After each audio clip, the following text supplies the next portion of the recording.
जैसा मैं एक चीज अनुभव किया मेरे मसीह जीवन में, I have experienced something in my Christian life. जब मैं क्रिश्चियन जीवन जी रहा था, हम सब एक सर्कल के अंदर, मैंने देखा सर्कल के अंदर फंस जाते हैं। As we live our Christian life, I saw that we are, we fall into such situations where we are We- in a circle, like we are We caught up in a circle, vicious stuck, हाँ। cycle, like. सो हम देखते कि एक तो पहला हम पश्चाताप करते हैं At first, we repent of our sins और हम विश्वास करते हैं, and we believe, वापिस वो पाप में गिर जाते हैं। and then again we fall back into sin. पश्चाताप करते हैं We repent, और विश्वास करते हैं we believe, और हम वापिस गिर जाते हैं। and then again we fall back into sin. और हम ये सभी, मैंने ये अनुभव किया कि प्रभु ये सर्कल घूमते जा रहे, मैं पश्चाताप कर रहा हूँ, विश्वास रख रहा हूँ और वापिस वॉक कर रहा हूँ, वापिस गिर रहा हूँ। So I saw that this was what was happening in my life, that I was following in this pattern, this vicious cycle, of repenting, falling into sin. मैं देख रहा हूँ मेरे जीवन में कि वो ग्रोथ जो परमेश्वर चाहता है कि होना चाहिए, वो ग्रोथ नहीं है। And I saw that the growth that the Lord desires in my life was not happening. ये सर्कल के अंदर, हम मसीह जीवन के अंदर ये चक्र में घूमते रहते हैं। And we keep going round and round in this cycle. और मैं चाहता कि परमेश्वर चाहता है कि उस चीज से बाहर निकल जाए। And the Lord desires that we should come out of this cycle. मैं इस तरह से जब जीवन जी रहा था, And when I was leading such a life, मैं अपने लाइफ से फेड अप हो गया। I was fed up of it. Lord, ये मेरे को ऐसा जीवन नहीं जीना है। And I told the Lord that I don't want to continue living like मुझे this. उन्नति करना है। I want to progress. परमेश्वर का विल क्या है? And what is the Lord's will for us? परमेश्वर चाहते कि हर एक जीवन एक उन्नति की ओर बढ़े। The Lord's desires that each one of us should progress in our life. अगर आप एक ही सर्कल के अंदर स्टक हो जाओगे, If we are stuck in a certain और position, आपके अंदर भूख और प्यास ने, प्रभु मुझे ये जीवन से बाहर निकालो मुझे, and then if we cry out to the Lord with hunger and thirst and ask the Lord to set us free from this, तो परमेश्वर डेफिनेटली हमको हेल्प करेगा। and then the Lord will surely help us. मेरी एक बेटी, वो कुछ लिख रही थी। One of my daughters, she was writing something, उसको कुछ लिखने का था, वो काफी दिन से ट्राई कर रही, उसको हारा नहीं। and she was trying and trying, but she was not able to perfect थोड़ा it. उसकी मम्मी ने थोड़ा डिसिप्लिन की इसको, So her mother disciplined her, और वो ये कर रही थी, वो रोते रोते लिख रही थी, and she was crying and she continued और writing, वो उसने एक चीज बोली, and she said something, God मुझे हेल्प करोगे लिखने में?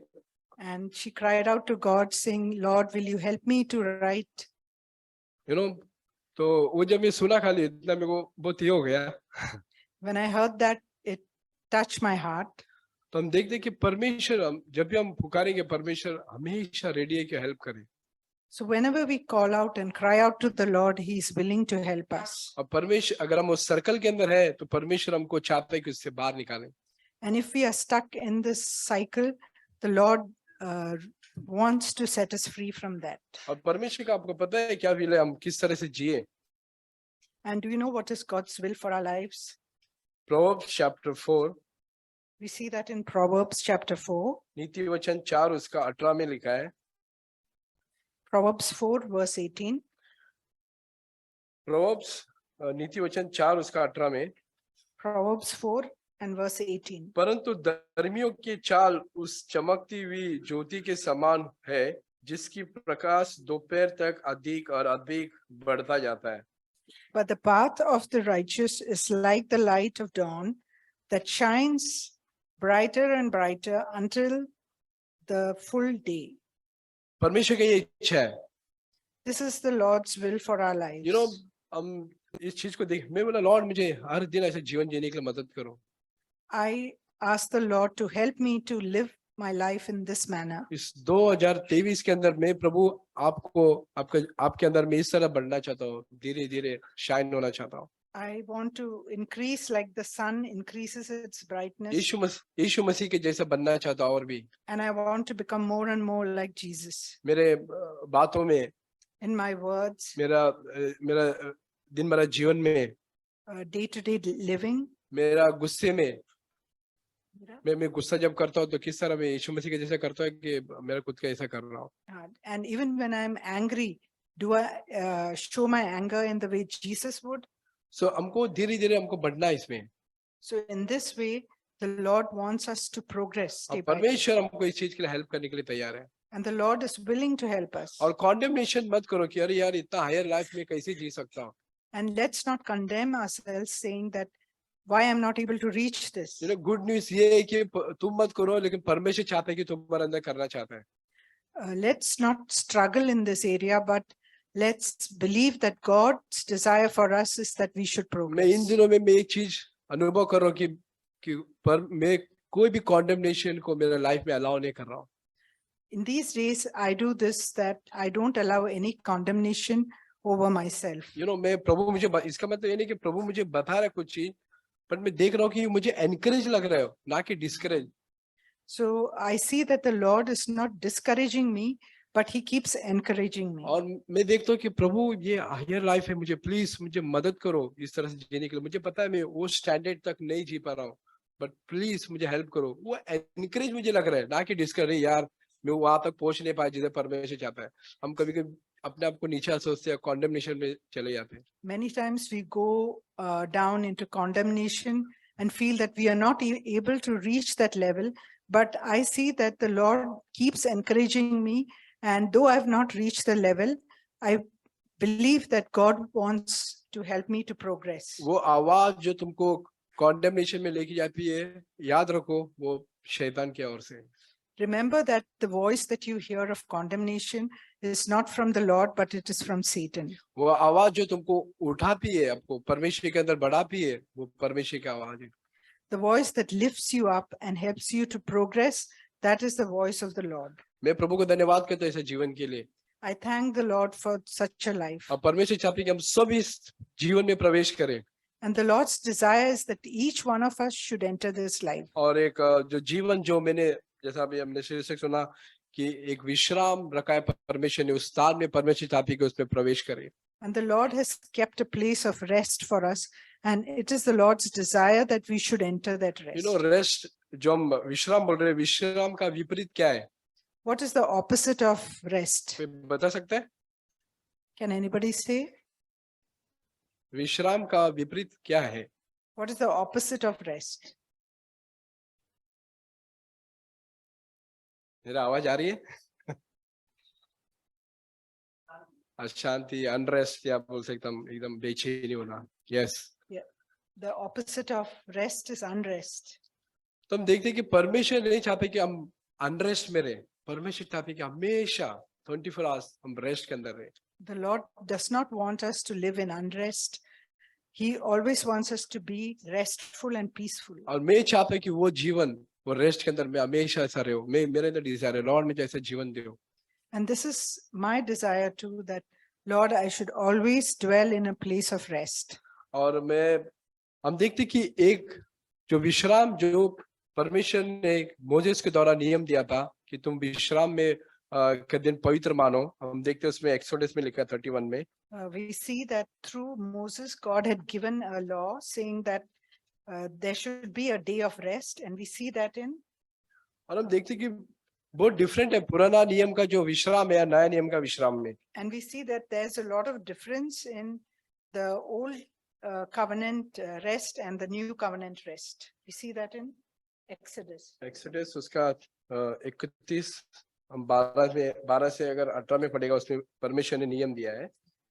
We read that in Exodus chapter 31, verse 12 to 18. यहाँ पे लिखा है, यहोवा ने मूसा से कहा, तू इस्राएल से ये कहना कि निश्चय तुम मेरे विश्राम के दिनों को मानना, क्योंकि तुम्हारी पीढ़ी से पीढ़ी मेरे और तुम लोगों के बीच ये चिन्ह ठहरेगा जिससे तुम ये बात जान रखो कि यहोवा हमारे पवित्र करनेहार है, मतलब करने वाला है। But as for you, speak to the sons of Israel, saying, You shall surely observe my Sabbaths, for this is a sign between me and you throughout your generations, that you may know that I am the Lord who sanctifies you. यहाँ पर लिखा है कि परमेश्वर उनको नियम दे रहा है कि इस 6 दिन तुम काम करो और 7वें दिन परमेश्वर मतलब विश्राम करो। Here we see that the Lord is giving them a commandment where he says, 6 days you can work, but on the 7th day you have to take और वहां पर rest. देखते हैं बहुत सारा नियम था कि तुम लकड़ी मत चुनो, या घर पे चूल्हा नहीं जलता था, बहुत सारा चीज वो लोग नहीं करते थे। So the Lord had given them a lot of rules like do not pick up firewood or do not burn your the fire in your kitchen. बहुत सारा चीज वो लोग नहीं करते थे क्योंकि विश्राम का दिन था। And they were not allowed to do a lot of things because it was a day of मैं rest. सोच रहा था कि यीशु मसीह को क्यों यहाँ पर आगे अगर पढ़ेगा उसमें लिखा है कि अगर ये नियम कोई तोड़ रहा है उसको पत्थर से मार डाला जाना चाहिए था। And as we read ahead, we see that commandment was given that those who do not keep this law, they should be stoned to death. और मैं देखता हूँ कि यीशु मसीह विश्राम के दिन ही बहुत सारा काम किया, चंगाई किया, और लोगों को लगता है कि अरे ये तो परमेश्वर के विरुद्ध में काम कर रहा है। But we also see in the New Testament that Jesus was doing a lot of healing and other things on the day of Sabbath. और हम देखते हैं कि परमेश्वर चाहते हैं उस दिन को शुद्ध और पवित्र रखें। The Lord desires that we keep that day holy and separate. अब कितने लोगों ने नियम को भी तोड़ा, And many people have broken that law. But यहाँ पर हम इब्रू 4 में लिखा है, But in Hebrews 4 we see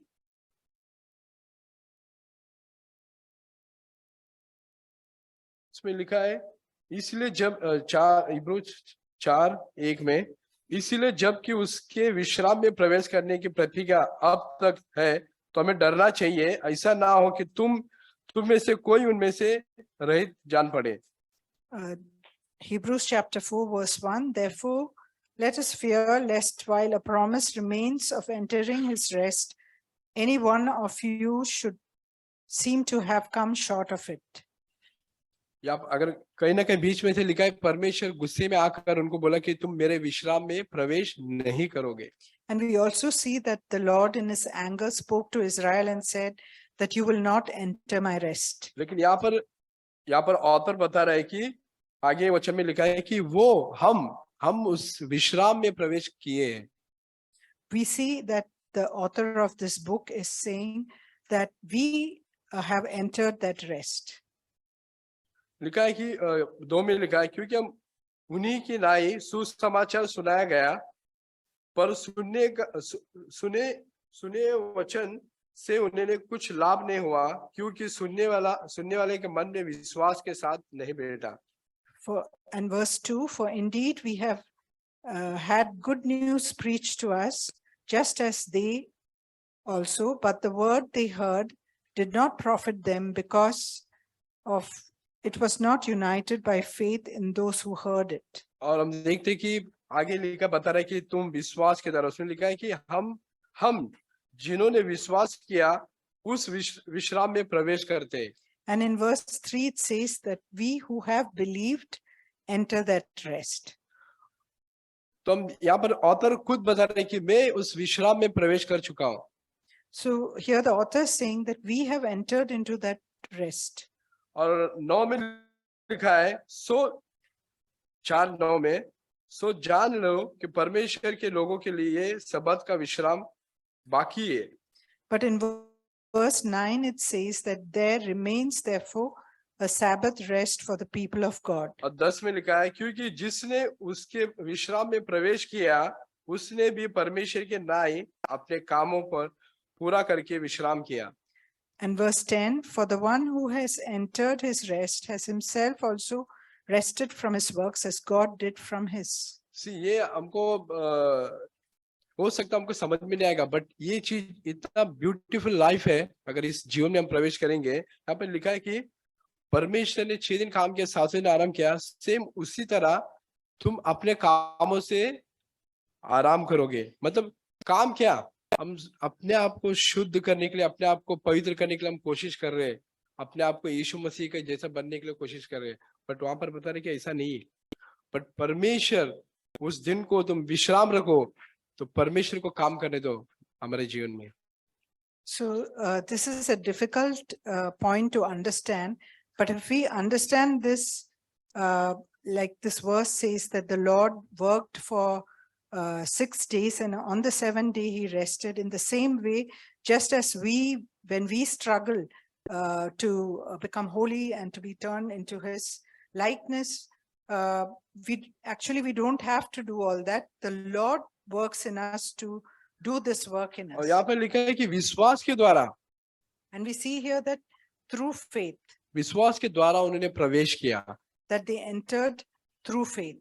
तो मैं हम सभी को सिंपल फेथ रखना परमेश्वर पे कि प्रभु मेरे को उस स्थान पे जाने के लिए या उस स्टैंडर्ड जीने के लिए मुझे कुछ करना नहीं, बट परमेश्वर के अंदर लीन होना है, बट एटलीस्ट विश्वास करना हमको, प्रभु मैं विश्वास करता हूँ, मुझे प्लीज हेल्प करो।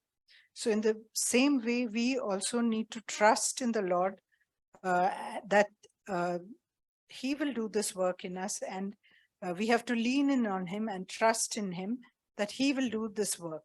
और मैं देखता हूँ कि हमारा जीवन इतना एक विजय जीवन हो जाएगा। And our lives will become such a victorious life. ऐसा क्या चीज है जो हमको हम फॉर एग्जांपल अगर हमको बोलेगा तुम चिंता मत करो, हम इसको किस तरह से हम ओबे करते? For example, if somebody tells us that we should not worry, how do we put it into practice in our lives? अगर हम किसको पूछेगा तो उन्हें परमेश्वर के अंदर प्रॉमिस है कि तुम किसी बात का चिंता मत करो, ऐसा बहुत सारा वचन भी है हमको देखते हैं। And we know that there are so many promises in God's word which says that we should not be anxious. मैं देखता हूँ कि परमेश्वर वो अपना स्वभाव, अपना नेचर हमको देगा। I see that the Lord himself will give us his very own nature. और ये नेचर हमको चिंता करने के लिए नहीं देगा। अगर परमेश्वर को पूछेगा परमेश्वर आप चिंता करते हो, नहीं, उसके अंदर कोई ऐसा नेचर ही नहीं कि चिंता करे। And this very own nature will help us not to be anxious, because the Lord himself is not anxious about things. तो मैं दुआ करता हूँ कि इस बात को हम मेडिटेट करना चाहिए कि प्रभु इस जीवन जिसके बारे में हमने इब्रू का जो चैप्टर बाइबल स्टडी हुआ था उसमें भी हमने सीखा था ये बात। We saw this even when we did the Bible study on Hebrews. So I desire that we would understand this more. तो प्रभु मुझे वो नेचर दो। Let's ask the Lord to give us that nature. वो nature है जो हमको rest में रख सकता है। It's that nature which can keep us in rest. और वो कैसे आएगा? By faith. And that will only come through faith. यहाँ पर लिखा है 4:3 में, विश्वास के द्वारा। It's written in chapter 4 and verse 3 that through faith. और मैं प्रभु को धन्यवाद करते कि ऐसा जीवन हमें देना चाहता है, और जो परमेश्वर देख रहे हैं कि कौन भूखा और प्यासा है ताकि उसमें प्रवेश करें। And I thank the Lord that the Lord is willing to bring us to such a life, and if we are truly hungering and thirsting after such a life. यीशु मसीह ने एक बार बोला, मत्ती 11:29 में लिखा है कि ये बोझ से दबे लोगों मेरे पास आओ, मैं तुम्हें विश्राम देना चाहता हूँ। We see in Matthew chapter 11 verse 39 where the Lord says that come unto me all you who labor and are heavy laden, and I will give you rest. या तुम कोशिश कर रहे हो ऐसा जीवन जीने के लिए, शुद्ध और पवित्र जीवन जीने के लिए। You're trying very hard to live this pure and perfect life. लेकिन वहां पर बता रहे हैं कि परमेश्वर, यीशु मसीह बता रहा है कि जैक अंकल एक सिंपल एग्जांपल देते हैं, जैसे कि 2 बैल है, उसके ऊपर एक लॉग रखा है और वो साथ में चल रहे हैं। Brother Zach has given a very good example about this, where he says that there are 2 bullocks and with they are joined together with a yoke. और हम जीसस को कोऑपरेट करना चाहिए। And we need to cooperate with Jesus. ऐसा नहीं कि Jesus सब कुछ करेगा। It's not that Jesus will be doing something else. But हमको हमारे हर दिन एक डिजायर, एक लालसा होना चाहिए कि प्रभु मुझे आपके साथ चलना है। Each and every day we need to have the desire in our heart that I want to walk with you. और ये डिजायर भी परमेश्वर हमको देगा, पता है? And even this desire, the Lord is able to give it to us. और वो रेस्ट हम ट्राई कर रहे हैं प्रभु मैं नहीं कर पा रहा हूँ, लेकिन मैं देखता हूँ कि परमेश्वर वो हमारे जीवन में काम करेगा. And even to enter into that rest, we are struggling and we are trying again and again. But I see that the Lord is able to help us to enter that rest. कितना चीज है मैं नहीं कर पा रहा था. There are many things which I was unable to do. हम और नियम बना सकते हैं, मुझे बाइबल पढ़ना है, मुझे आंखों से व्यभिचार नहीं करना है, गुस्सा नहीं करना है, बहुत सारे नियम बना सकते हैं. I can make a number of rules for myself that I need to read the Bible. I should not lust with my eyes and so on. Even नया नियम, नया कराने का नियम को लेकर हम लॉ के अंदर वापस चला जा सकते हैं. And even though we are in the new covenant, we can go back into into legalism or into the old covenant. और हम वो रेस्ट में नहीं रहेंगे, क्योंकि हम हर टाइम अपने आप को अनरेस्ट में रहेंगे, कोशिश करेंगे अरे यार मेरे को ये करना है, वो करना है, मेरे को फेड अप हो गया प्रभु में ऐसे जीवन जीने के लिए. And we are struggling and we are in unrest and we are fed up with ourselves that we are not able to attain to that level of life. और एक प्रॉमिस में देखता हूँ फिलिपियंस चैप्टर 2:13 में, And I see the Lord's promise in Philippians chapter 2 and verse 13. क्योंकि परमेश्वर ही है वो For it is God who is at work in you, जिसने सुइच्छा निमित्त both to will and to work तुम्हारे मन में से इच्छा और काम for his good pleasure. दोनों बातों का करने का प्रभाव डालता है. So, for it is God who is at work in you, both to will and to work for his good pleasure. यहाँ पर लिखा है कि परमेश्वर ही है जो हमारे अंदर काम कर सकता है. We see here that it is God himself who is at work. तो हम जब तक हमारे जीवन में अनुमति नहीं देंगे तो परमेश्वर हमारे जीवन में नहीं करेगा. So until and unless we give the permission to the Lord will not work in our lives. प्रभु मेरे जीवन में काम करो. We have to ask the Lord to work in our lives. मैं कितने बार एक चीज ऐसा बोल चुका हूँ Many times I've said this to the Lord. कि मैं किसी को माफ नहीं कर पाता था. I'm not able to forgive somebody. और मैं देखता हूँ कि मेरे मन में ऐसा मैं ऊपर से माफ किया, बट मेरे मन में मैं बहुत सारा एक jealousy, hatred रहता था. It is that I may have just forgiven. I feel I've forgiven the person, but in my heart of heart, I haven't forgiven. There is a lot of envy and hatred in my heart towards that मैं person. सोचता था कि इसका कुछ बुरा हो जाए. But I would always wish in my heart that something bad will happen to that person. But वो जो परमेश्वर चाहता है वो मेरे अंदर काम नहीं हुआ अभी भी. So it shows that what the Lord desired has not happened in me. परमेश्वर चाहता है कि तुम अपने शत्रु से प्रेम करो और पूरे मन से उसको माफ करो. The Lord wants us to love our enemies and he wants us to forgive them from our heart. जब ये बात मुझे समझ में आया प्रभु कि मैं नहीं कर सकता हूँ, मुझे प्लीज आप करो मेरे जीवन में. So when I realized that I am not able to do this, I asked the Lord to help me to do this. मेरे अंदर इच्छा है कि ऐसा करूं मैं. I had the desire in my heart, but मेरे अंदर कोई एबिलिटी नहीं कि मैं ऐसा कर सकूं. but I did not have that ability. हम अपने जीवन में सभी लोग फेस करते रहेंगे इस तरह. So this is something that each one of us faces. और मैं देखता हूँ कि इस तरह से अगर हम जीवन जिएंगे एक रेस्ट के अंदर, तो एक ब्यूटीफुल लाइफ यीशु मसीह के अंदर हम बोर नहीं होंगे. So if we have this sort of a desire in our hearts, we see that the Lord will do this beautiful work in us. और परमेश्वर का वे अलग है उसका कार्य करने का. And the Lord's way of working is very different from our way of working. Just हम मैं जब पढ़ रहा था कि परमेश्वर के अंदर रेस्ट होना मतलब कंप्लीटली इस पे डिपेंड ऑन द लॉर्ड. मैं आज के दिन मैं अपने आप से कुछ नहीं करूंगा, मेरे अंदर इच्छा है बहुत सारा करने का. So to enter into the Lord's rest is that I stop trying and I just trust the Lord and I say, Lord, I have this desire in me to do a lot of things, but I'm not going to do it. कभी-कभी हमको बहुत आनंद मिलता है कि church के अंदर अगर जब मैं खाना बांटता हूँ या कुछ करता हूँ, हमको आनंद लगता है. Many times when we do some service in the church, like giving food and things like that, we feel very satisfied. और भी बहुत सारा हम प्रचार करने के लिए हमको आनंद लगता है कभी. We like to preach. और चर्चेस में बहुत सारा एक्टिविटी है, हम गाना गाने बहुत सारा करते हैं. We like to sing. मैं बताना चाहते कि इसके द्वारा अगर हम आनंद होते तो वो आनंद परमेश्वर की ओर से नहीं है, क्योंकि In case this is the thing that's happening in your life, that these things are bringing joy into your heart, then this joy is not from the Lord. मैं आनंद तब होता हूँ कि जब परमेश्वर मेरे अंदर काम कर रहा है, I am happy when the Lord is doing a work in my life. जब परमेश्वर मेरे अंदर काम कर रहा है और मैं यीशु मसीह के स्वरूप में बदल रहा हूँ, When the Lord is doing a work in my life and I am being changed into his likeness, मैं यीशु मसीह के रूप में बदलते जा रहा हूँ दिन प्रतिदिन।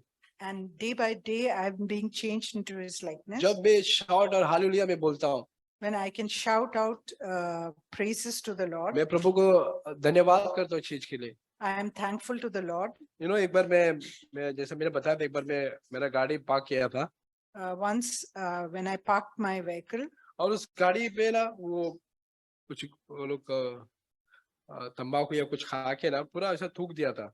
somebody had spat on my vehicle after eating pan. मैं जब गया, And when I went there, इतना स्मेल आ रहा था उसका, and there was so much of this bad smell coming out from it. और मेरे अंदर से मेरे को क्या निकलना चाहिए पता है? अगर ये बंदा मिलेगा तो इसको मैं अच्छे से करूंगा। And what was coming out from me was that if I meet this person, I will मेरे दिल में सिर्फ परमेश्वर को मैं धन्यवाद कर रहा था। I will give him a piece of my heart, but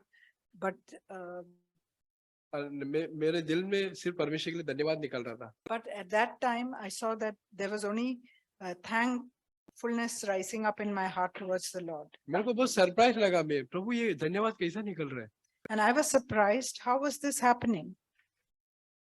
देख रहा हूं कि परमेश्वर मेरे अंदर काम कर रहा है। So I realized that it was the Lord who was doing this work in me.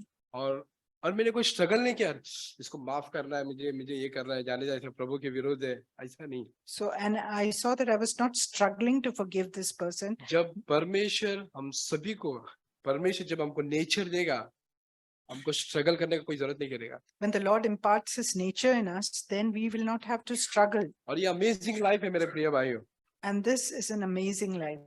इसीलिए यीशु मसीह हम सभी को इनवाइट कर रहे हैं मेरे प्रिय भाइयों। So that is why the Lord is inviting each one of us. कि ऐसा जीवन तो हम सभी को देना चाहता है। He's inviting us to be partakers in this sort of a life. मैंने जैसे बोला कि हम एक सर्कल में स्टक मत हो जाओ, बट हमको आगे बढ़ना चाहिए। Let's not get stuck in this vicious cycle, but we need to progress ahead. अब प्रभु से हम मांगो, प्रभु ये आराम विश्राम का जीवन में पाना चाहता हूँ। And let's tell the Lord that I want to enter this मुझे place of सिखाओ, rest. मुझे समझ में नहीं आता है। Lord, please teach me. I don't understand. और एक चीज मैं बताना चाहता हूँ कि इसमें कोई पढ़ा लिखा या एमकॉम या कोई अच्छा पढ़ा लिखा या अनपढ़ लोग उसके लिए नहीं है।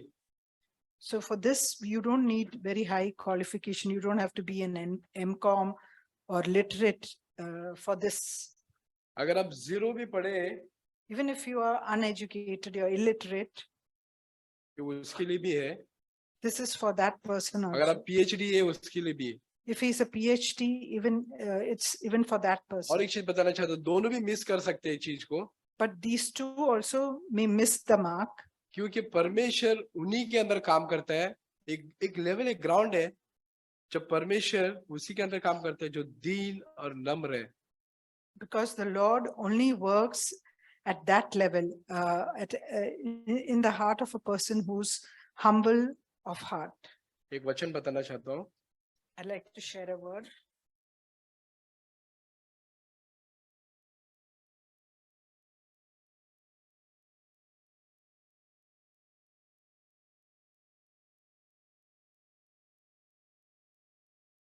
Isaiah 66 Isaiah chapter 66 2 में लिखा है, and verse 2. यहोवा की वाणी, मतलब परमेश्वर ये बात को बता रहा है, We see here that the Lord is saying something. ये सब वस्तु मेरी हाथ की है, For my hand made all these things. ये सब मेरे ही है, परंतु मैं उसी की और दुष्टि करूंगा जो दीन और खेदित मन है और मेरे वचन सुनकर थरथराता है। All these things came into being, declares the Lord, but to this one I will look, to him who is humble and contrite in spirit and who trembles at my word. क्या लिखा है कि वो परमेश्वर सामने जो दीन और नम्र है और जिसका खेदित मन है और उसका वचन सुनकर तरतराता है, कांपता है, वो उसी पर वो फोकस करेगा, उस पर वो बात को प्रकट करेगा, उस बात को रिवील करेगा। It shows that the Lord will focus on a person who's humble and contrite in heart and who trembles at his word, and the Lord will keep his eye on such a person. और मेरे प्रिय भाइयों, परमेश्वर को हम सभी को, परमेश्वर हमको मदद करे कि ऐसा जीवन जीने के लिए जिस तरह परमेश्वर चाहता Let है। us also play our part and help the Lord to fulfill this in each of our lives. God bless you. So thank God for the word that we heard. प्रभु का धन्यवाद करते हैं जो वचन आज से प्रभु ने हमसे बातें की।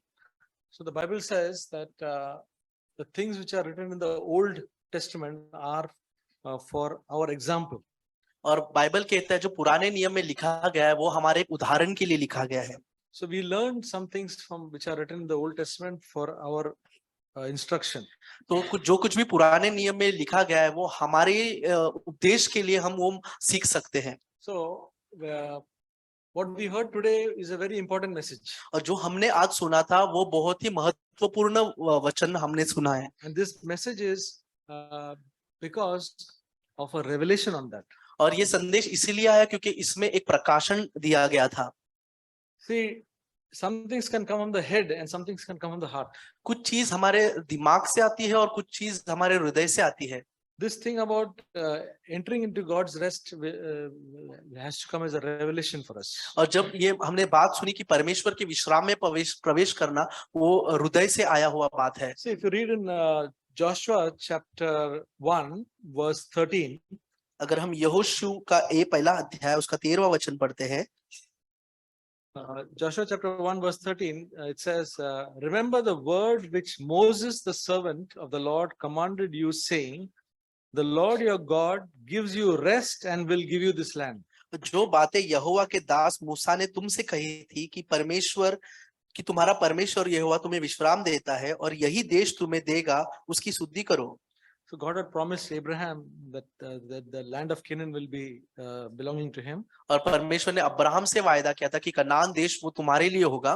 And so he led, Moses was the one who led the people of Israel to this land. और मूसा ने इजराइलियों को इस जमीन पर चलाया था। But God said, not only this land, but God will also give rest. और परमेश्वर कहता है कि सिर्फ जमीन नहीं, मैं तुम्हें विश्राम भी दूंगा। Because this land had so many inhabitants. क्योंकि इस जमीन पे बहुत सारे लोग उस समय रहते थे। There were 31 kings there. और उधर 31 प्रकार के राजा थे। In the land of Canaan, there were 31 kings. और कनान देश में 31 राजा रहते थे। That means 31 kingdoms. उसका मतलब 31 राज्य।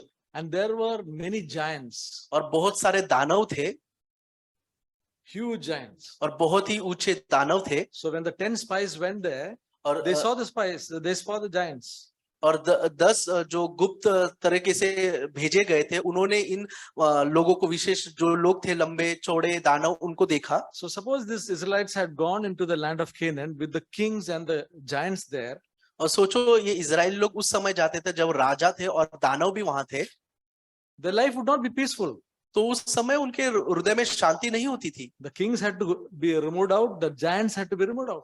और वो राजा को वहां से निकालना था और उसके बाद वो दानव को भी वहां से निकालना था। Then they can settle in that land. और उसके बाद वो वहां पर आराम से रह सकते थे। Otherwise, if the giants are there, the kings are there, will always get trouble for them from that. अगर वो राजा वहीं पर रहते थे, अगर वो दानव वहीं पर रहते, तो हमेशा उनके लिए एक संघर्ष होता था।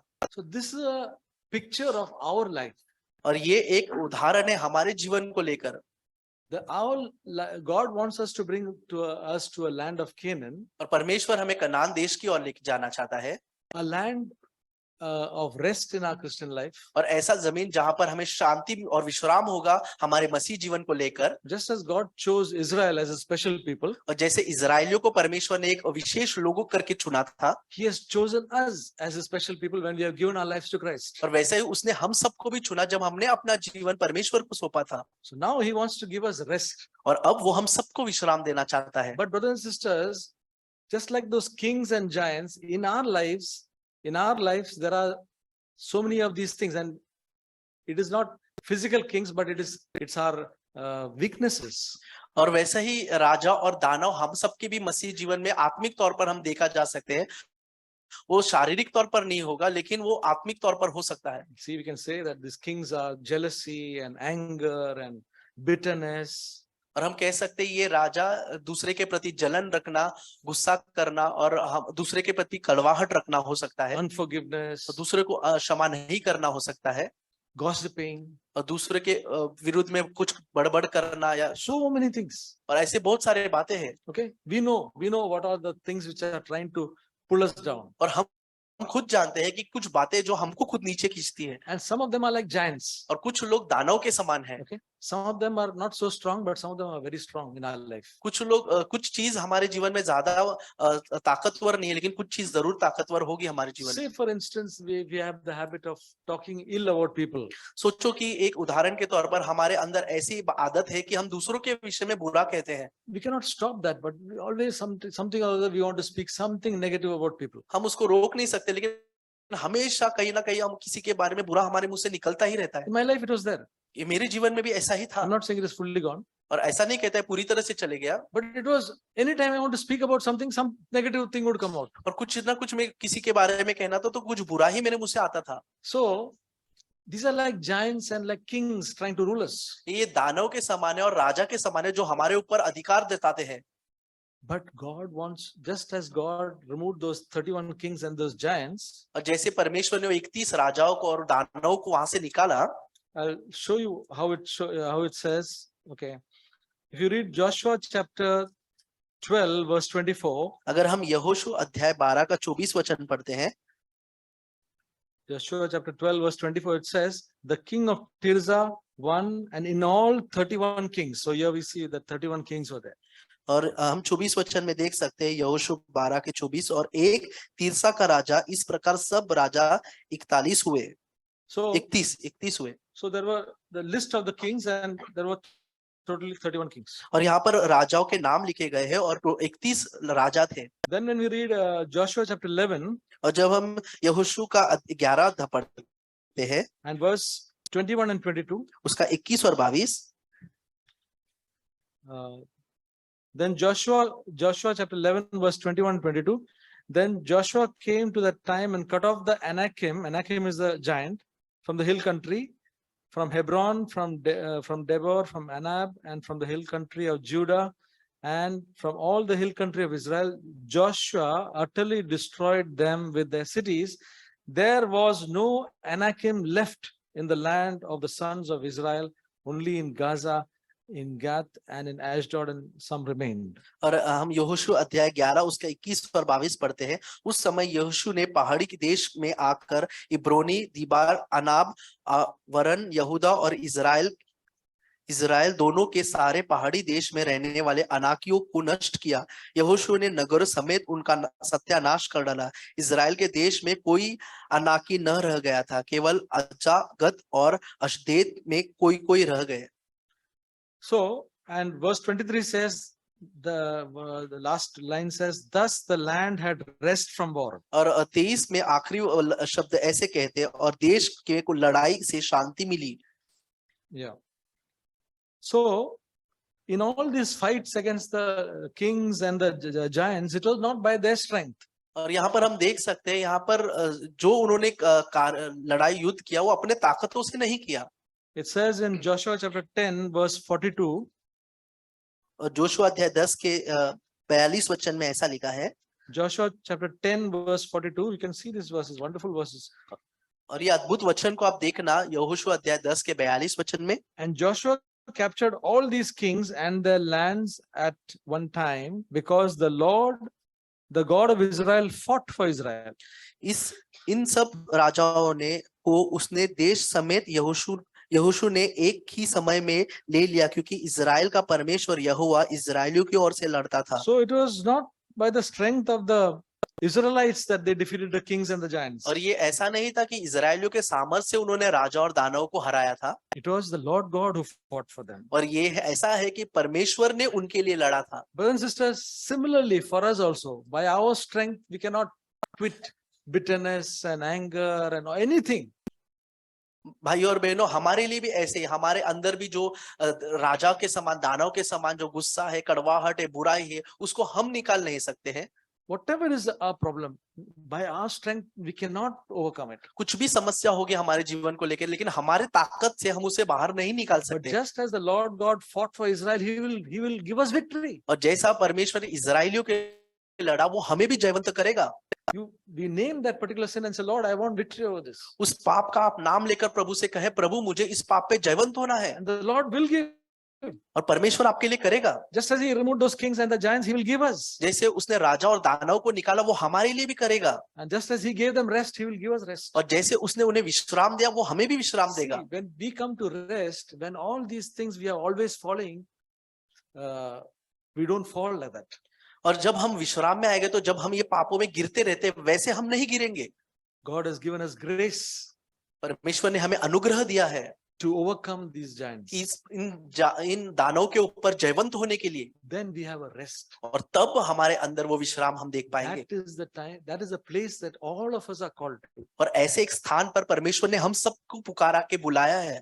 Today we may be fighting against something or the other, आज हम किसी न किसी बातों को लेकर झगड़ते रहेंगे, but God wants to give us that rest of, that means give the grace to overcome those things. लेकिन परमेश्वर हमें विश्राम देना चाहता है। उसका मतलब वो अनुग्रह देना चाहता है कि हर एक पाप के ऊपर हम जयवंत हो सके। That is why it says Hebrews 4 says there remains a Sabbath rest for the people of और God. इसीलिए इब्रानी अध्याय 4 में हमने पढ़ा कि जो लोग विश्वास करते हैं, उनके लिए सब्त का दिन बाकी है।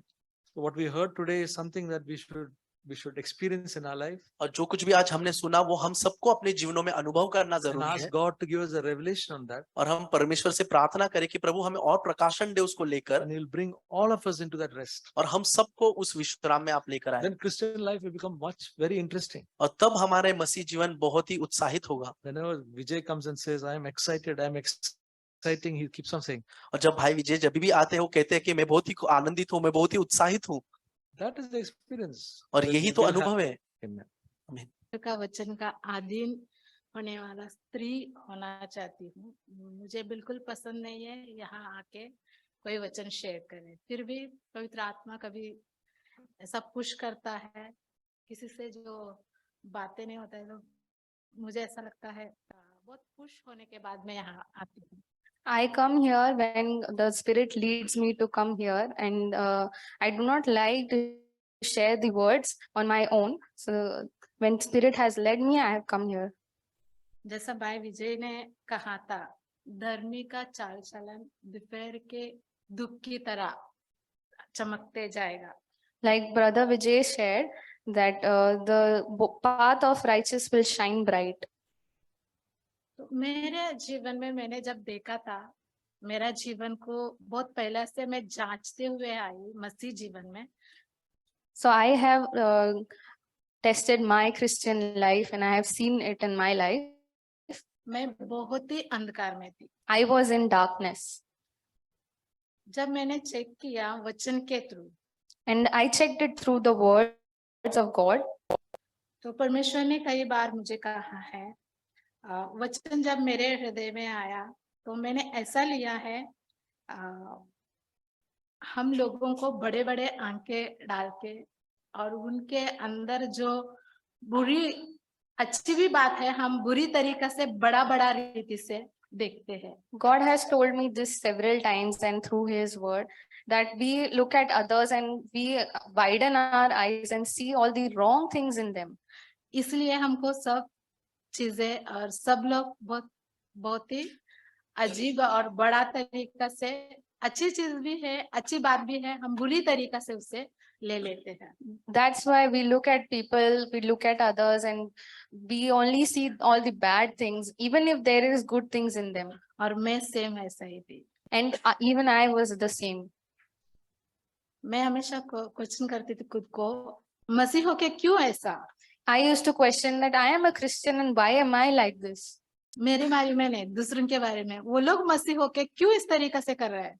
I used to think about them that they are Christians and why are they doing like this? परमेश्वर का प्रेम ने मुझे बदल दिया है इस मामले में। But God's love has changed me in this aspect. और मैं एक वचन पढ़ के आपको बताना चाहती हूँ, नीति वचन। I want to share this word from Proverbs 16 Proverbs chapter 16. No.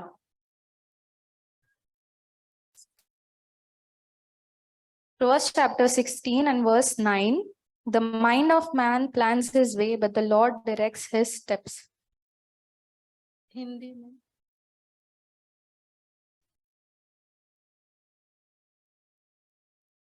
नहीं 17 9 सॉरी हाँ Chapter 17 17, verse 9. 9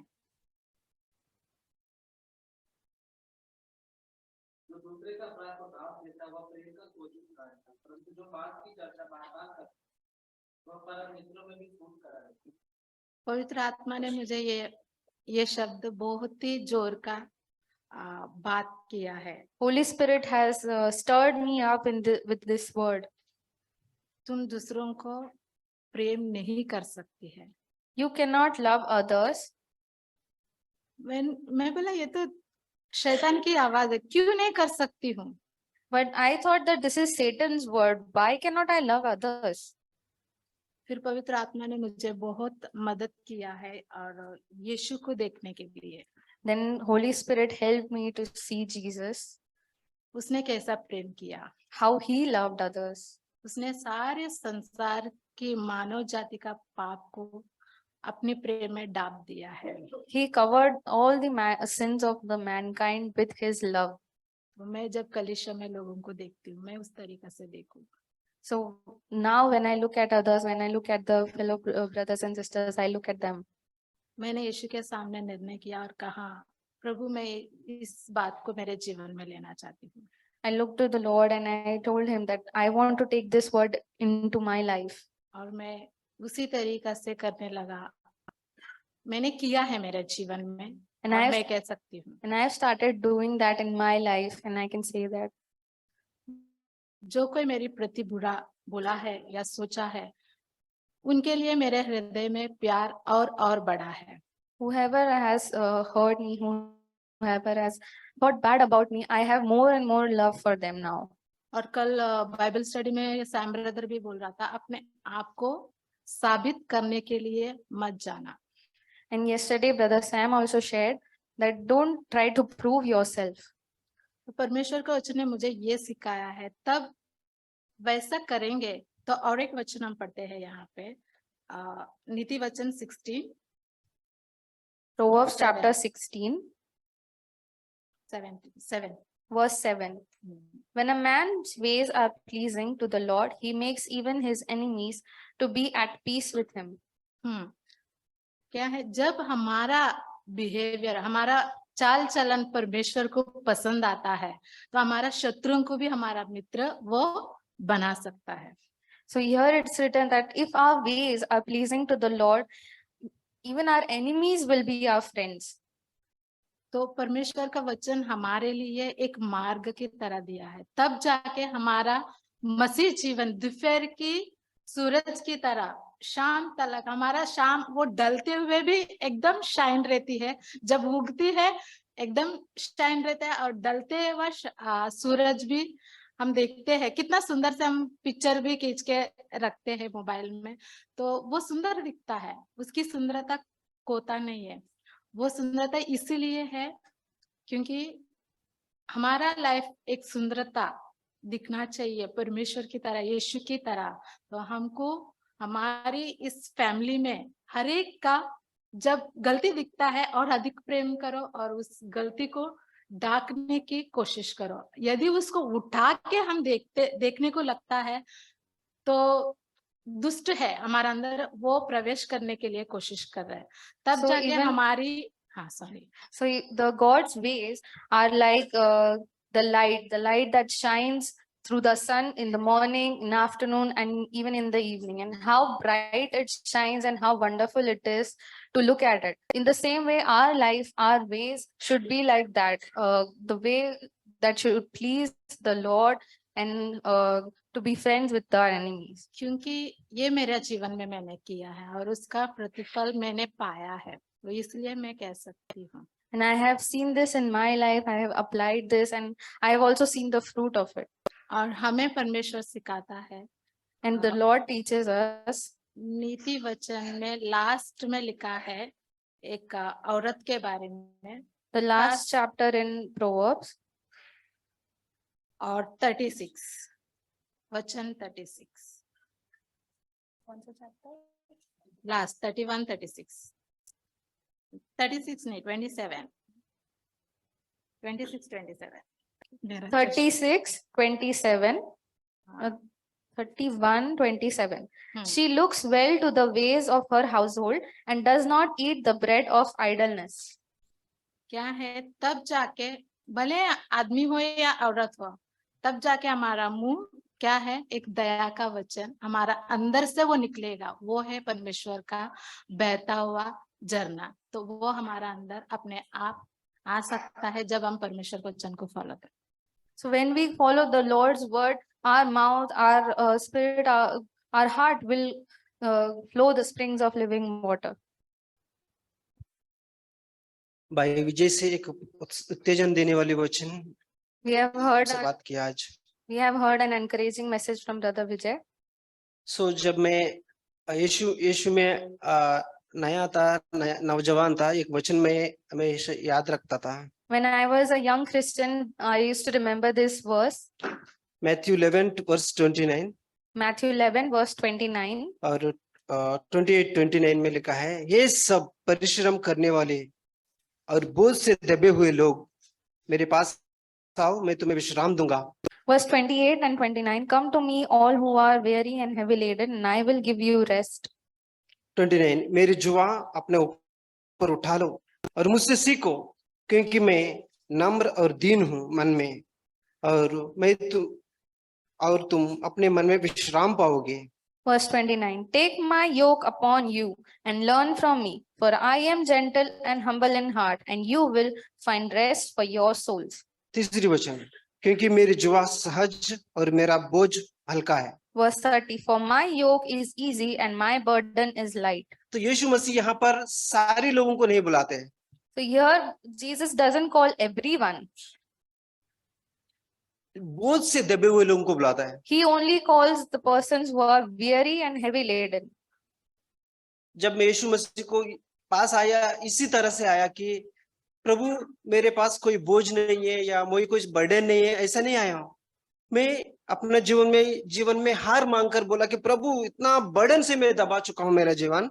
When I came to God, I was not having any burden, but now when I come to God, I tell to God that I am burdened by so many burdens.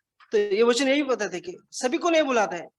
वो इच्छा है प्रभु का राज्य में सब आए, उनकी इच्छा है, लेकिन वो विश्राम के लिए उन्हीं लोगों को बुलाता है जो बोझ से दबे हुए लोगों को। So this verse teaches us that God only calls people who are weary and heavy laden to rest. आप सभी यहाँ पर बैठे हैं, आप सभी का यही अनुभव होगा कि मेरा जीवन में एक समय में बर्डन था, बोझ था, इसलिए प्रभु को अपनाया, स्वीकार किया। प्रभु ऐसा ही लोगों को चाहता है उनको जीवन में विश्राम देने के लिए। So you all sitting here, you may have come to this place where you were heavy and where you had so much burdens in your life and you have accepted Jesus. Jesus calls us in this way. और इब्रूज chapter बहुत प्रोत्साहन देती है जो परमेश्वर की विश्राम में पाने के लिए। The book of Hebrews helps us to understand and gives us more encouragement to enter the rest. जैसा इजराइल के बारे में हम पढ़ते हैं कि हमारे बाप दादों ने जब रेगिस्तान में आया था और परमेश्वर ने उनको वायदा किया कि दूध और मधु बहने वाली उस कनान की प्रवेश में कर पाओगी विश्राम। Like we read in the words that is the people of Israel, they will be sent to a place in Canaan where there will be the rivers of milk and honey will flow for them. याद रखो वहां पर 20 लाख के आसपास लोग थे। And please remember that there were people with the number were 20 lakhs. जिन्होंने हर दिन प्रभु की मन्ना खाया। And every day they ate the God's manna. जिन्होंने इतने साल 40 वर्ष तक उस चट्टान की जो बहा हुआ पानी से अपना प्यास बुझाया। And they used to drink from the rock of the mountain. और जिन्होंने इतना साल तक प्रभु को आशीष देखा उस रेगिस्तान में। And so many people has seen the miracles of God. सारे लोग सोचा होगा कि सारे के सारे लोग कनान में जहां पर दूध और मधु बह रहे उसमें प्रवेश कर लेगा। So many people may have thought that they will enter the land of Canaan. लेकिन पता है सिर्फ 2 ही जन उस दूध और मधु बहने वाली उस विश्राम की जगह पे पहुंच गया। But do you know only 2 people enter the land of Canaan? इसकी कारण क्या है? And do you know why? Romans 14:23 Romans Romans 14:23. Kiran can you read me that? परंतु जो संदेह करके खाता है वह दंड के योग्य ठहर चुका, क्योंकि वह विश्वास से नहीं खाता। जो कुछ विश्वास से नहीं वह पाप है। यहाँ पर हम बहुत आखिरी वचन में लिखा है, जो कुछ विश्वास से नहीं है वो पाप है। But it's written here that whoever does not eat from faith, it is sin. यहाँ पर लिखा है कि पाप क्या है। हम कई बार सोचते हैं कि किसी को खूनी करना पाप है, या व्यभिचार करना पाप है, या चोरी करना पाप है। यही बड़ी बड़ी चीज जो हमारी आंखों के सामने दिखते हैं नॉर्मली, वही सोचते हैं हम पाप है। What is sin? We used to think that murdering is sin, stealing is sin, all these big things are sinning.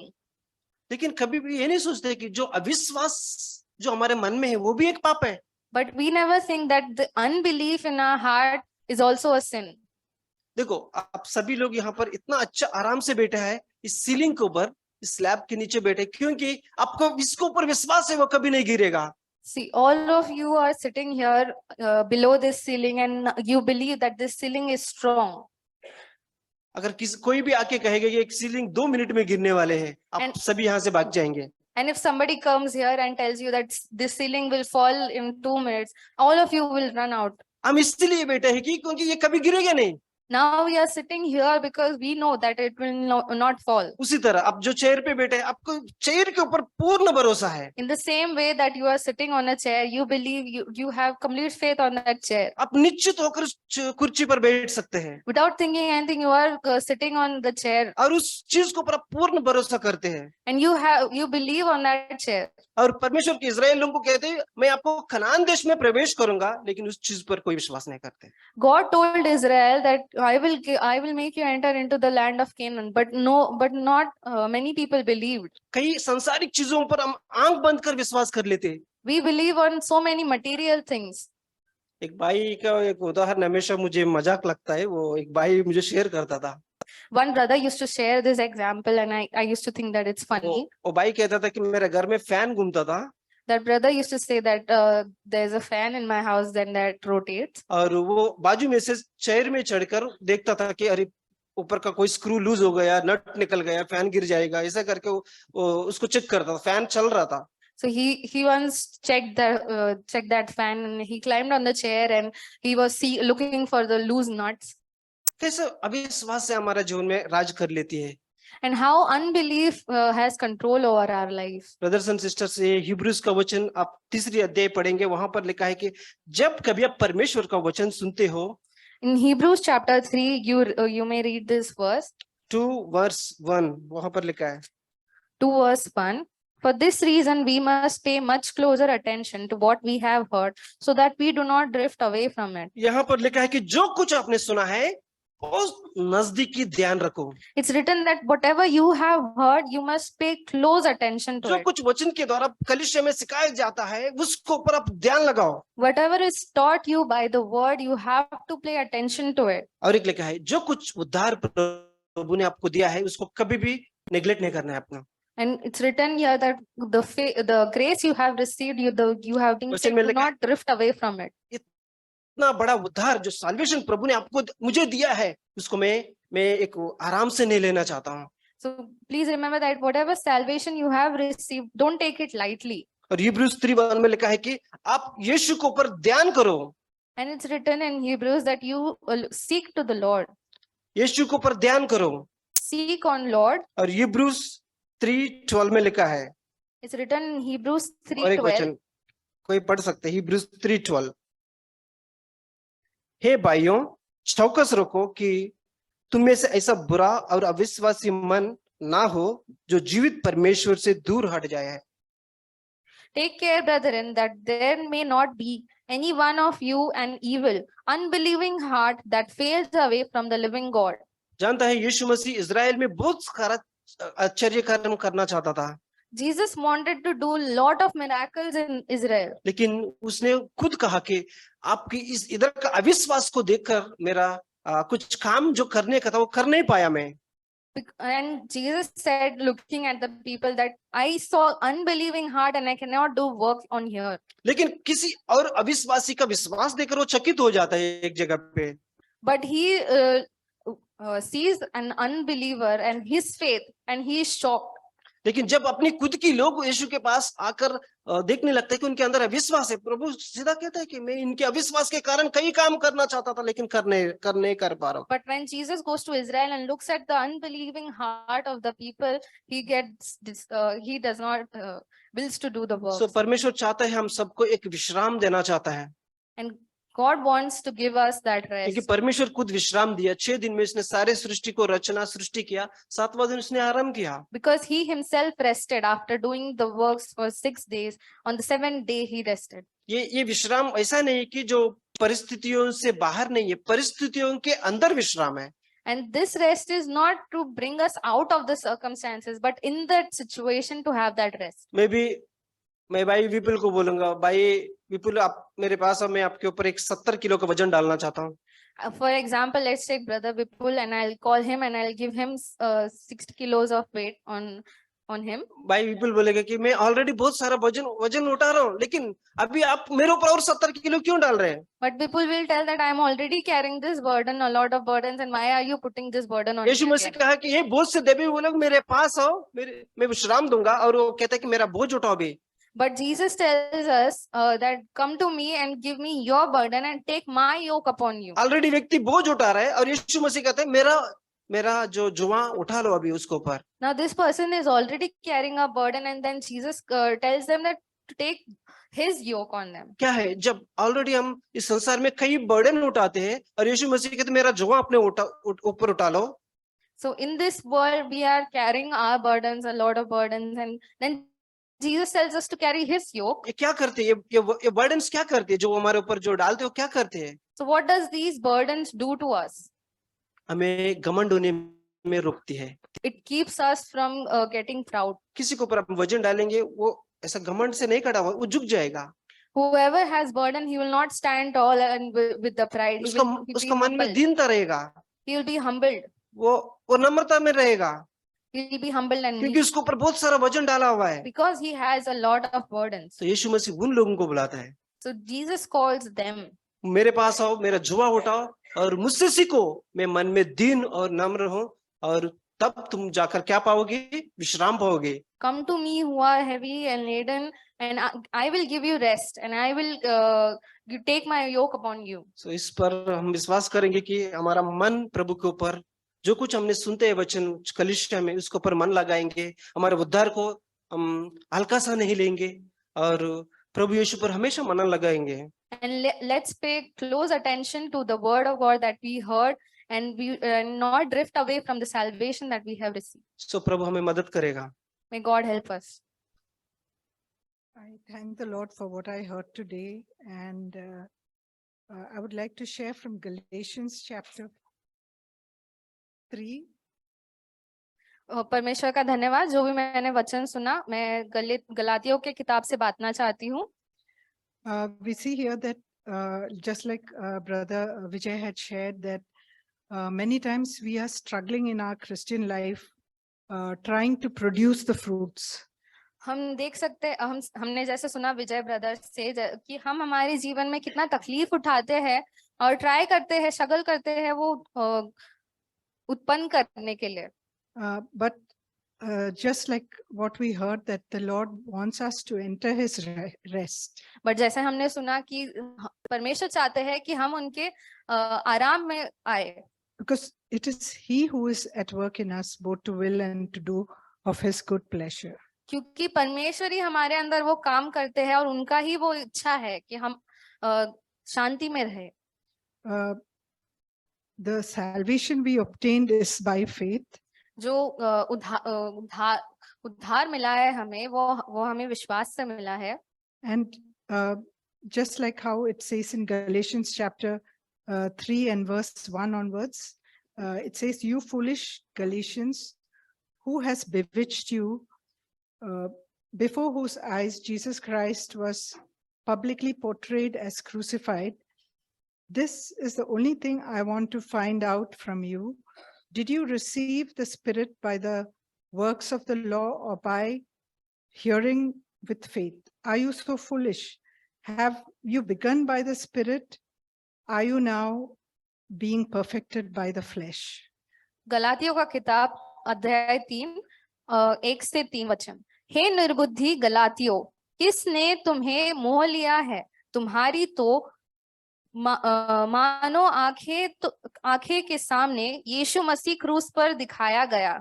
मैं तुमसे केवल यह जानना चाहता हूँ कि तुमने आत्मा को क्या व्यवस्था के कामों से या विश्वास के समाचार से पाया? क्या तुम ऐसे निर्बुद्धि हो कि आत्मा की रीति पर आराम करके अब शरीर की रीति पर अंत करोगे? So I have seen that even in my own life, that when we hear about becoming more like Jesus, in the beginning we are trying with our own effort to be like Jesus. तो ये मैंने मेरे जीवन में देखा है, जैसे हम सुनते हैं कि हम यीशु मसीह के जैसे बने। मैं अपने ताकत से वैसा करना चाह रही थी शुरुआत में। But I thank the Lord that, you know, the Spirit of God is there, and it is the Spirit of God which leads us into the truth. पर मुझे पवित्र आत्मा को धन्यवाद करना है कि पवित्र आत्मा है जो हमें इस वचन में आगे लेकर जाते हैं। He is the one who gives us hope. वो हमें आशा देते हैं। We see that in Romans chapter 15 and verse 13. हम रोमियो की किताब अध्याय 15 में देखते हैं and verse 13. Now may the God of hope fill you with all joy and peace in believing, that you may abound in hope by the power of the Holy Spirit. Romeo का किताब अध्याय 15 वचन 13। परमेश्वर जो आशा का दाता है, तुम्हें विश्वास करने से सब प्रकार के आनंद और शांति से परिपूर्ण करे, कि पवित्र आत्मा की सामर्थ से तुम्हारी आशा बढ़ती जाए। So we see here that it is the Holy Spirit, it is by the Holy Spirit by the power of the Holy Spirit that you can abound in hope. तो यहाँ हम देखते हैं कि हम केवल पवित्र आत्मा के सामर्थ्य से ही आशा में बढ़ सकते हैं। So God is the one who puts that hope in us, that though we may have fallen a number of times, and by the power of the Holy Spirit, we will be able to overcome. And He gives us that power. It's not by our own effort. I thank God for reminding us again that it's not by my own effort. It's just like my salvation I began in Jesus because of my faith in Jesus. And it's that same faith, not giving up, but continuing to believe and have faith in God that this work which He has started in me, He will finish. मैं परमेश्वर को धन्यवाद करती हूँ कि उन्होंने मुझे ये आशा दिया है कि पवित्र आत्मा के सामर्थ्य है हमेशा हमारे साथ, जो हमें आशा में बढ़ाती है। हमने बहुत ही प्रोत्साहन भरे वचन आज सुने हैं, इसके लिए प्रभु का हम धन्यवाद करते हैं। एक चीज मैं कहना चाहता हूँ, यीशु मसीह जब इस पृथ्वी पर थे वो हमसे कहते, हमने सुना, आओ मेरे पास आओ, मैं तुम्हें विश्राम दूंगा। आपको पता है यीशु मसीह यहाँ स्वर्ग में जाने के समय उसने अपने शिष्यों से क्या कहा था? एक चीज यीशु देकर गया था, आपको पता वो चीज क्या है? Do you remember what Jesus said before going to heaven? मैं तुम्हें अपनी शांति दिए जाता हूँ। आमीन। I give you my rest. हम यूहन्ना अध्याय 14 के 27 में वो पढ़ सकते हैं, peace I leave with you, मेरी शांति में तुम्हें दिए जाता हूँ। We can read in the book of John that I give you my rest. और वहां पर यीशु कहता है एक और तरह की शांति है जो संसार तुम्हें देती है। And it's also written that there is another kind of peace and rest that the world gives you. संसार एक टेम्पररी शांति देती है। The world gives you a temporary peace. अच्छा खाना, अच्छा कपड़ा पहनना, घूमने जाना, बाहर जाना, ये थोड़े तरह का शांति हम फील कर पाएंगे उससे। Wearing good clothes, going out, and all these things give us temporary relief. और मैंने पहले अपनी गवाही भी दी थी, मैं क्रिकेट खेलने में मुझे थोड़ी पीस मिलती थी पूरा जब यीशु में आने से पहले। I gave this testimony that when I used to play cricket, I used to receive some peace. कुछ समय तक मेरे को पीस रहता था, अच्छा खुश होता था लोगों के साथ For क्रिकेट खेलने। some period, for some duration, I used to receive that peace while playing the लेकिन जब cricket. खेल के वापस आता था वो अनरेस्ट वापस आ जाती थी। But when I used to come back after playing the cricket, that unrest would come again. तो ये टेम्पररी रिलीफ जो हमको संसार से मिलता है, So the temporary relief that we receive from the world, temporary आनंद जो हमें संसार से मिलता है, the temporary joy that we receive from the लेकिन world, यीशु जो हमें शांति देता है वो वैसी वाली शांति नहीं है। But this is not like like how Jesus gives us the आपको पता है rest. यीशु मसीह की शांति क्या है? Do you know how Jesus' क्रूस rest पर is? यीशु मर रहा है, Jesus is dying on cross. लोग उस पे हंस रहे हैं, People are laughing at थूक him. रहे हैं, They are spitting on him. कह रहे हैं कि ये परमेश्वर का पुत्र ही नहीं है, इसके लिए ऐसा हालत में है। He's not telling them that he is not the son of God and that is why he's in this situation. और यीशु क्या कहता है पता है? पिता उनको क्षमा कर, क्योंकि इनको पता नहीं वो क्या कह रहे हैं। But what does Jesus say? He says, God, please forgive them, Father, because they do not know what they are doing. सोचो एक व्यक्ति मर रहा है, उसके हाथ में कीले चुभे, इतने मार खाया, तड़प रहा है वहां पर, और वो कहता है प्रभु उनको क्षमा कर। Imagine a person who has been nailed and who is being tortured so much, but he's still asking forgiveness for them. ये है यीशु मसीह का शांति, This is Jesus' rest. और ये शांति प्रभु कहता है मैं तुम्हें देता हूँ। And this kind of rest God gives us. अगर वो शांति हमारे अंदर आएगी ब्रदर्स एंड सिस्टर, आपको पता है क्या होगा? And if that kind of rest comes into our life, do you know what will happen, brothers वही and सब होगा sisters? जो भाई विजय ने कहा, भाई मैथ्यू ने कहा कि कोई हमें कुछ भी कहेगा, हम उसको क्षमा करने के लिए तैयार रहेंगे। The same things will happen what Brother Vijay and Brother Matthew shared, that anybody hurts us, anybody tells us, we will be able to thank God. कोई हमारा कितना भी बुरा करेगा, लेकिन हम प्रभु से कहेंगे पिता उनको क्षमा कर। Anybody who hurts us, who does wrong to us, we will be able to say that God, please forgive them. और एक चीज चिन्ह आपको बताना चाहता हूँ यीशु मसीह की शांति का, और खत्म करता हूँ। I want to share one more sign of the God's rest. यूहन्ना अध्याय 14 के 27 के एंड में ऐसा लिखा है, John chapter 27. मैं तुम्हें शांति दिए जाता हूँ, अपनी शांति तुम्हें देता हूँ, जैसे संसार देती है मैं तुम्हें नहीं देता। अब वहां पर कहता है तुम्हारा मन व्याकुल न हो न डरे। 27 John chapter 14 verse 27. Peace I leave with you.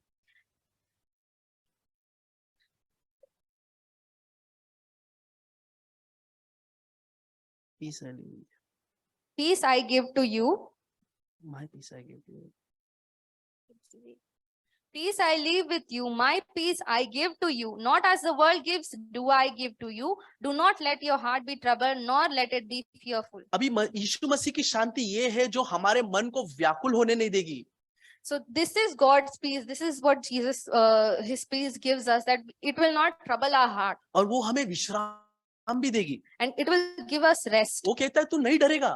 It says that you do not be fearful. देखो सच्चा शांति जो हमें परमेश्वर की ओर से आती है, इसके दो चिन्ह हैं। See, there are two signs that God gives, peace gives us. वहां पर लिखा है उसका मन व्याकुल नहीं रहेगा, It's written that it will not trouble your और heart. वो अनसिक्योरिटी के वजह से डरेगा नहीं, And because of the insecurity, you will not be fearful. क्योंकि उसको मालूम है उसका पिता कौन है। Because he knows who his father is. तो परमेश्वर की शांति हमारे अंदर से पाप का डर दूर करेगी, So God's peace will remove the fear of sin from our heart. Condemnation का डर दूर कर देगी, It will remove the fear of condemnation. शैतान का डर दूर कर देगी, It will remove the fear of Satan और हमारे अंदर वो विश्राम को पैदा करेगी। and give us that peace. हमने जैसा सुना राजाओं को परमेश्वर ने दूर किया, Like we heard, the kings were made away, दानों को दूर किया the giants were put away और विश्राम दिया। and gave them तो rest. परमेश्वर का वचन हमें जब शांति देता है, And when God's word gives us that peace, दो चीज आती है। two things. एक हमारे अंदर का व्याकुलनेस दूर हो जाता है, One thing, that our troubles will be gone. और दूसरी चीज है And the second thing is, हमारे अंदर का डर दूर हट जाता है। the fearful heart will be gone. हमारे अंदर का कोई भी डर होगा वो दूर हो जाएगा, Any fear that we have, we do not have to be afraid anymore. पाप का डर वो भी दूर हो जाएगा। The fear of sin will be go. ये है खरी शांति जो यीशु की तरफ से हमें मिलती है, And this is the true rest that we receive from God. और ये प्रभु यीशु ही हमें देता है। And only Lord Jesus gives us this. So